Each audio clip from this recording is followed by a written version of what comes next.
There is a room at the National Archives in Kew where documents are stored in conditions designed to outlast the people who created them. One of those documents is a bundle of 13 parchment sheets, flattened by clerks and filed together under the reference KB 8/9. The clerks who filed it called it the Baga de Secretis, the Bag of Secrets. It is the indictment against Anne Boleyn, Queen of England. It was filed in May 1536. It has survived nearly 500 years in that room. Pick it up, carefully, because the archivists will not let you touch it without gloves, and read what it contains. It names 5 men. It names specific locations. It gives specific dates. For each alleged act of adultery, it provides a paired entry, a date, a place, a named man. October the 6th, 1533, Westminster, Henry Norris. October the 12th, 1533, Westminster, Henry Norris again. The dates continue across 3 years. The locations rotate between the principal royal residences. The document is precise, detailed, and highly specific. Now look at a second document. It is a letter, written by Queen Anne Boleyn, dated the 13th of May, 1535. The letter survives in the Letters and Papers, Foreign and Domestic, Henry VIII. It is addressed to the Abbot of York. The date at the top of the letter reads, Westminster.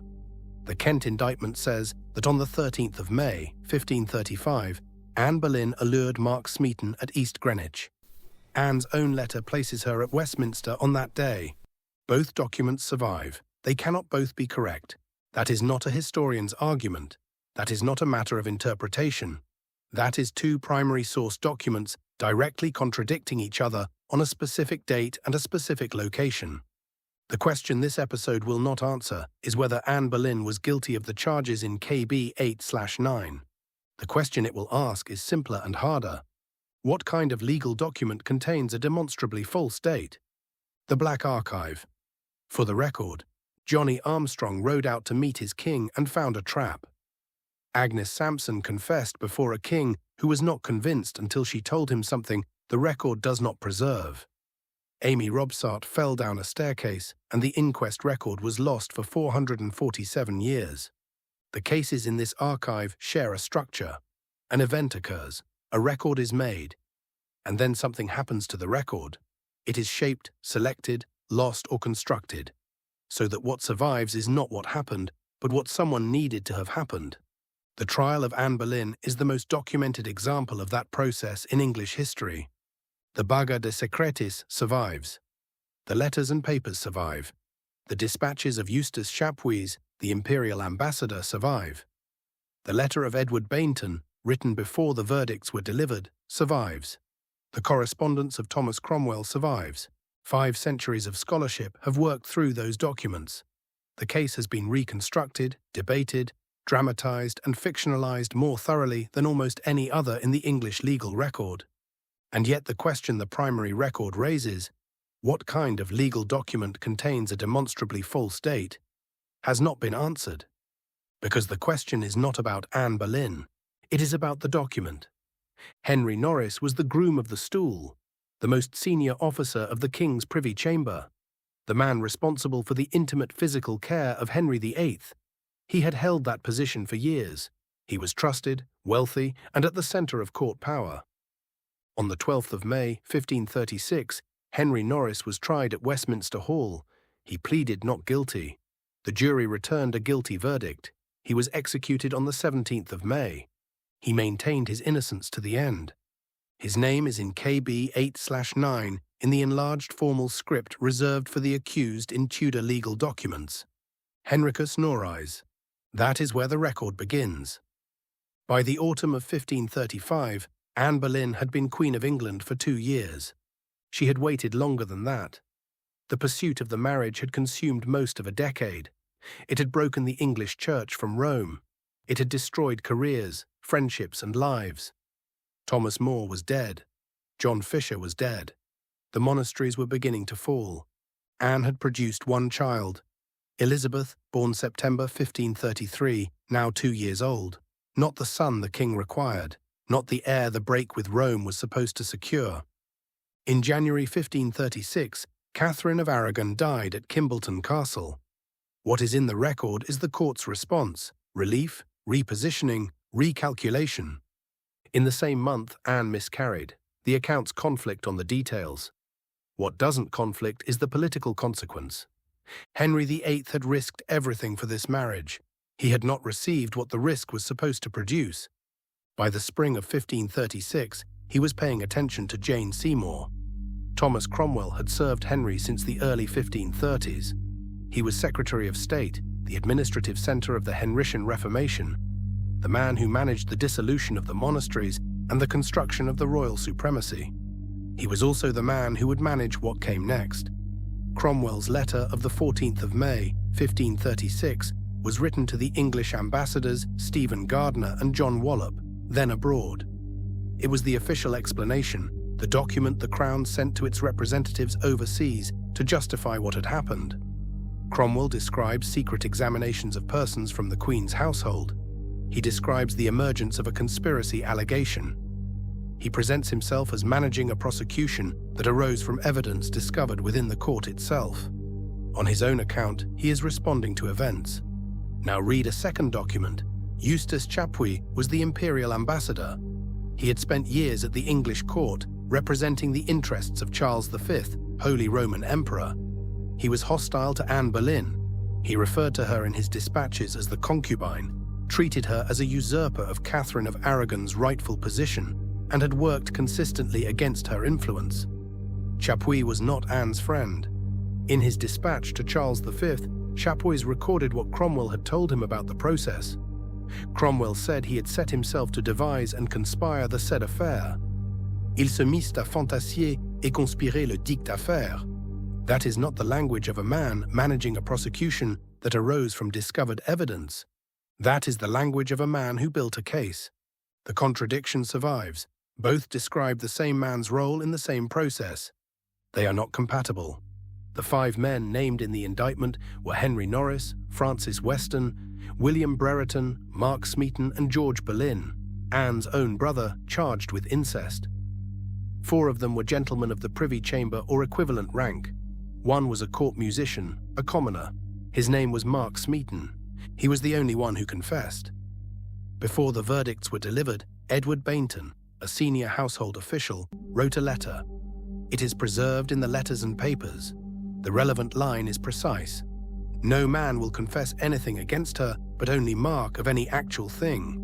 That letter was written while the examinations were still proceeding, before the trials, before the verdicts. It records where the evidential case actually stood at the moment it was being constructed. 1 man was confessing, 4 were not. The case against the Queen of England rested on the confession of a court musician. Smeaton was examined at Thomas Cromwell's house in Stepney. Not at the Tower, not before a formal judicial body. At Cromwell's house, the method of examination is not recorded in any surviving official document. A later tradition describes physical torture. Lancelot de Carles, a French diplomat present in London during the trials, says Smeaton answered without being tortured. George Constantine, another contemporary, reported that people said Mark had been grievously racked, but that he himself could never know it for truth. The record establishes that Smeaton confessed. The archive is silent on how, on the 10th of May, 1536, a grand jury in Middlesex found the indictment. On the 11th of May, a grand jury in Kent found a second indictment. Between them, the 2 documents charged Anne Boleyn with having procured 5 men to violate her through sweet words, kisses, touches, gifts, and other infamous incitations. The charges extended beyond adultery. The indictment alleged that Anne and the accused had conspired the king's death, that the sexual acts were steps in a plan to murder Henry VIII and marry one of her lovers after his death. That legal construction was necessary. Adultery by a queen consort was not straightforwardly treason under the existing statute. The 1534 Treason Act defined treason as compassing or imagining the king's death. The indictment had to frame the adultery as the mechanism for that compassing. In 1542, Parliament passed a new act specifically making adultery by a queen consort high treason in its own right. That act addressed a legal ambiguity exposed by the 1536 prosecutions.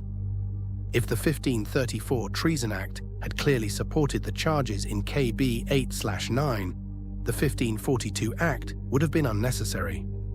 Parliament does not pass redundant legislation. On the 12th of May, 1536, Henry Norris, Francis Weston, William Brereton, and Mark Smeaton were tried at Westminster Hall. All four were found guilty. No witnesses were produced against them in the normal fashion. The jury returned its verdict with characteristic speed. 3 days later, on the 15th of May, Anne and George Boleyn were tried in the Tower of London before a jury of 26 peers, presided over by their uncle, the Duke of Norfolk, as Lord High Steward. No witnesses were produced against either of them in the normal fashion. Eustace Chapuis, Anne's enemy, the man who had spent years working against her, wrote in his dispatch that the condemnations were reached without valid proof or confession, and that some observers murmured at the mode of procedure. George Boleyn defended himself with such skill that contemporaries reported observers were ready to wager heavily on his acquittal. The jury convicted him unanimously. Anne made, in the words of those present, so wise and discreet answers to all things laid against her that she left many doubting. The jury convicted her unanimously. Now return to the document. The Kent indictment states that on the 13th of May, 1535, Anne Boleyn allured Mark Smeaton at East Greenwich. The letter from Queen Anne to the Abbot of York, preserved in the Letters and Papers, is dated Westminster, 13th of May. East Greenwich, Westminster, the same day. The indictment is wrong. This is the pivot, not because it proves innocence. The primary record cannot establish innocence or guilt. What it establishes is that the document used to convict and execute 5 people contains at least one specific, verifiable factual error, a date and location that is directly contradicted by a surviving contemporary document written by the accused herself. The indictment was constructed to show a pattern of adultery spanning 3 years, spread across the principal royal residences, establishing a sustained and deliberate conspiracy. That construction required specific dates and specific locations. And at least one of those specific dates places Anne somewhere the record shows she was not. The indictment was not a neutral record of discovered evidence.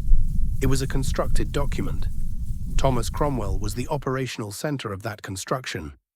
His letter to Gardiner and Wallop manages the official explanation. His exchange with Chapuis records his own alternative description of his role. Neither document settles the question of whether Henry VIII instructed Cromwell to destroy Anne, or whether Cromwell devised the mechanism and Henry approved it.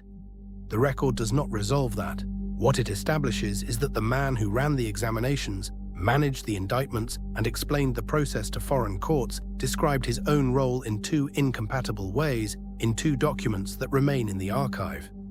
The legal instrument that emerged from that process contained a demonstrably false date. The 4 gentlemen who maintained their innocence throughout were convicted without witness testimony being produced against them in the normal fashion. The one man who confessed was a commoner whose examination took place at the Secretary of State's private house, by a method the official record does not describe. On the 17th of May, Henry Norris, Francis Weston, William Brereton, George Boleyn, and Mark Smeaton were executed on Tower Hill. Norris, Weston, and Brereton maintained their innocence at the scaffold. Smeaton did not retract his confession. George Boleyn handled himself with composure and dignity. He acknowledged that he deserved death as a sinner. He did not confess to the specific charges. On the 19th of May, 1536, Anne Boleyn was executed on the Green within the Tower of London. It was the first public execution of an anointed Queen of England. Henry VIII had sent for an executioner from Calais. The sword was considered more noble and more certain than the axe. Sir William Kingston, Constable of the Tower, reported Anne's composure in his letters to Cromwell in the days before the execution. She spoke of her little neck. She laughed. Kingston found her behaviour difficult to account for. At the scaffold, Anne followed the standard formula. She praised the king. She asked for prayers. She denied having offended against his person. She did not confess. The response outside the tower was not uniform relief. Some accounts note crowds. Some note silence. The record of public reaction is fragmentary and contested. What is less contested is what happened in the years that followed. Elizabeth, Anne's daughter, became Queen of England in 1558. The rehabilitation of her mother's reputation was politically necessary and proceeded accordingly. The Protestant martyrology constructed Anne as a reformist heroine destroyed by conservative forces. The Romantic tradition that followed constructed her as a tragic victim of a tyrannical husband. Both constructions served their purposes. Both moved further from the primary record. In 1821, Walter Scott published Kenilworth. In 1986, Eric Ives published his biography, making the scholarly case for innocence from the household records. In 2009, Hilary Mantel published Wolf Hall. The Anne Boleyn most people carry in their minds is a composite of Kingston's letters, the Romantic tradition, Ives's scholarship, and Mantel's imagination. KB 8/9 is somewhere in all of them. What KB 8/9 actually says is in very few. The document that matters is not the indictment, it is the 1542 Act. Parliament, 6 years after Anne Boleyn's execution, passed legislation specifically making adultery by a queen consort high treason in its own right. It addressed a legal ambiguity the 1536 prosecutions had exposed. If the 1534 Treason Act had clearly supported the charges in KB 8/9, the Act would not have been necessary. Parliament does not pass redundant legislation. The Baga de Secretis records the verdict. 13 parchment sheets, flattened by clerks, filed in a room in Kew, surviving nearly 5 centuries. It records the charges, it records the pleas, it records the verdicts, it records the sentences. It does not record the evidence. No surviving deposition explains what passed between Smeaton and Cromwell in the house in Stepney. The archive is silent on what Chapuys understood Cromwell to have told him privately. Nothing in the surviving papers records the letter Anne wrote from Westminster on the 13th of May, 1535, alongside the indictment that places her elsewhere on that day. It records that Anne Boleyn was found guilty of high treason. It records that she was sentenced to death. It records that the sentence was carried out. The letter dated Westminster, 13th of May, is in the letters and papers. The contradiction survives. The record does not reconcile these two documents. It simply preserves both. The Black Archive. For the record, against the silence. Thank you for listening. Please subscribe to the Black Archive on Apple Podcasts or whatever app you use.